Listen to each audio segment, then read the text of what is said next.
one of the most important steps you begin before you even start to plan your video is to think, who is this video for? Who's going to watch this video? I know it's easy to think I'll shoot some video and show it to my friends, or I'll shoot some video, show it to my family, and they're going to love it. But think for a minute. When you've watched video from your friends, when you've watched video from your family, how many times you've felt kind of like, I don't know, really bored? It was no fun? You wanted to leave as soon as possible, get out of the room? Well, the way to solve that problem is to think, who is this for? What's the goal of this video? Who is your audience? Who is your competition? That is, what are other people making for that audience? So if I think my audience is going to be female students between the age of 18 and 21 because they're coming to the school, I'm going to make a video to help them learn how to be a good student. So this is just for them. Well, go watch other videos for them and see things that are done in those videos that you can maybe adopt or borrow. That's the competition. What does the audience want? It's easy to say, I'm going to make a video to teach new students how to do some tasks inside the school, but is that what they want? Do they want to know that? So you need to think, what is it they want that will draw them in and make them interested? You need to also think about, when will somebody be watching this? Are they going to watch it inside a room as part of a presentation? For example, if new students come to the school and I'm going to make an orientation video to teach female students how to use the dorm rooms and how to select their classes, or I'll make another video just for male students in the male dorm rooms. So this is a very special audience. Now, who's going to watch it? These new students are going to watch it, and maybe they have to watch it because they have to sit down in orientation and watch. Well, if they have to watch it, my video can be a little bit different than if they don't have to watch it. But even if they have to watch it inside of an auditorium, inside of a room, still they can fall asleep, as my students often do, or they can just get distracted, they can play on their phone. Today people are so easy to be distracted. So you need to think, where are they going to watch this? And then how can I keep that interesting? So for example, if it's in an auditorium during a presentation, maybe your video can be a little bit interactive.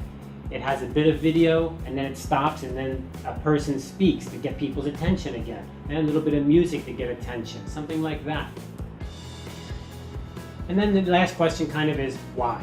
Why are you going to use video rather than something else? Would it be easier maybe just to write some instructions down on a sheet of paper, make copies and give it to the new students? This is just an example, of course. It could be for anything. So is it easier to do it another way? Is it easier to take some photos, put it into a little booklet and show people step by step what to do? You know, I've had times where I give a lecture and I talk about a topic, and I think I spend like 3 hours talking about a topic in detail, and then one day later students come by and ask me, well, how do I do that? What is that you talked about? I forget. Because they weren't paying attention. I'm not sure lecture was the best way. I probably would have been better to make an instruction booklet, maybe 2 or 3 pages, or maybe an instruction video would have kept their interest and they can watch it when they need it. So let me give you another example of how to think about this. Go to the internet and go to a site like iTunes, Apple, or just inside Google or inside YouTube or Youku. Go ahead and look for new movie trailers. Those are the 1 minute or 2 minute, sometimes 3 minute trailers. They show you a new movie that's coming out. And go ahead and just pick one, but don't think about it. Just randomly pick one, and then pick another one and another one. And as you watch the trailers, think about this. Are you interested to watch this movie? Are you interested to go see this movie? I would imagine that not every trailer catches your interest. Some you think, hey, I would like to see that, and some you say, I'm not interested, and some you say, I hate that, I don't want to watch it. So that's a great example of teaching you that kind of interest.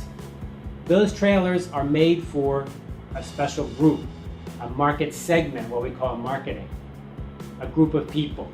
You may be in that group or you may not be in that group. So when you see a trailer and you like it, you're in that target market audience. When you see a trailer and you don't like it, that's not for you. think about the different things that are done inside the trailer that make you attracted or not attracted. And the goal is not to say the trailer should be changed to make you attractive. No. The point is that trailer maybe is not for you. That movie is not for you. That movie is for a different group of people. Okay, well, let's take a walk to our hardware table. Now, what hardware are we going to look at today? Because hardware is so much fun, right? Well, let me search through my hardware here, see what I got to show you. What I have is something interesting that you should all know about. And here it is. It's a watch. That's my little watch. Yeah. Why is a watch an important piece of hardware? Well, let me explain why a watch is important. What I'm talking about is time. In video production, the biggest mistake I see students make is they don't realize how much time it's going to take. Many times, students come to my office and they want to borrow some video equipment, which is great. You know, I'm really happy. So we go up to the lab and say, here's a video camera for you. Here you go. And I ask them, what are you going to do? And they say, we're going to record a visiting guest. He's giving a lecture and our professor wants to record the lecture. And I say, great, go for it. When is that? And they go, oh, in about 10 minutes. And I'm like, whoa, 10 minutes. There is no way you're going to be ready in 10 minutes. So let me talk just a minute about this time issue. Even the best, most experienced movie makers, video producers, they understand they need to begin planning way early. And when I say way early, I'm talking about, months, if not years ahead of time. Now, in your case, you're not such a big production, right? But you do need to plan ahead at least days.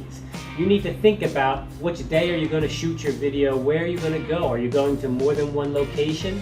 Even if you're going to be inside a studio like I am here, you still need to plan ahead to make sure everything is going to be set up and ready. You need to get other people together usually at the same place and the same time, and that can be hard just by itself.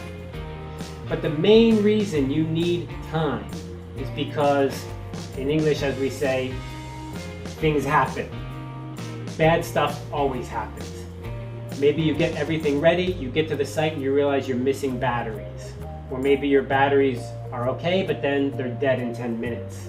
Or maybe you forgot a lens or a camera, or maybe someone forgot the tripod, or maybe someone is late and can't show up on time. Maybe the audio is not working. In fact, that's one that always happens. We'll talk a lot about that. So when I say time, what I'm saying is two things. One, planning time. You need to use your watch and your calendar to plan ahead. Tomorrow, next week, what will we do? For example, my idea of students coming to borrow equipment, they should come a week beforehand and say, we have a visitor in 7 days. Can I borrow the camera 4 days ahead of time and set it up and practice once with another student to make sure it's all working? That's the way it should be done. So planning ahead. The second thing about time is you need a lot of time for just shooting the video. It's easy to think, oh, well, the lecturer is coming at 10 a.m. I'll just set up the camera at 9:50 and we'll be okay. I guarantee something will go wrong.